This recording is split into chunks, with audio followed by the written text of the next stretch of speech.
ખૂબ ખૂબ આભાર દિનેશભાઈ આપનો. અને આમ તો તમે વિદ્વાન શબ્દ વાપરો એટલે કદાચ વિદ્વાન તો હું ન હોઈ શકું, પણ આપનો મિત્ર હોઈ શકું અને જ્ઞાતિનો એક યુવા કાર્યકર હોઈ શકું. અને ભાષા તો એવું છે દિનેશભાઈ કે દિલથી બોલાયેલો શબ્દ છે ને એ જ મહાન હોય છે. બાકી ક્યાંયથી રીઢું ભીઠું જ્ઞાન લઈ અને 4 શબ્દો બોલી નાખવા એના કરતા તમારી પાસે જે કંઈ 5, 10, 15 શબ્દો છે અને એ શબ્દોને જ્યારે તમે ભાવ સાથે દિલથી રજૂ કરો છો ત્યારે થેન્ક યુ લાલજીભાઈ. હવે હું છે ને મારું સ્વિચ, કેમ કે તમારી પાસે એટલા શબ્દો છે પણ મારી પાસે એટલા શબ્દો નથી, બરાબર? તો સ્વિચ ગુજરાતીમાં અને હિન્દીમાં અને આપણે કાઠિયાવાડીમાં પણ છે ને થતું રહેશે.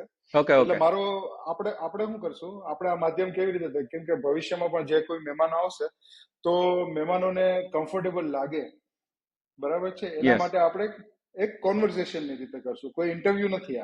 આ કોઈ ઇન્ટરવ્યુ હોય ને તો ઇન્ટરવ્યુમાં આપણે બેસીને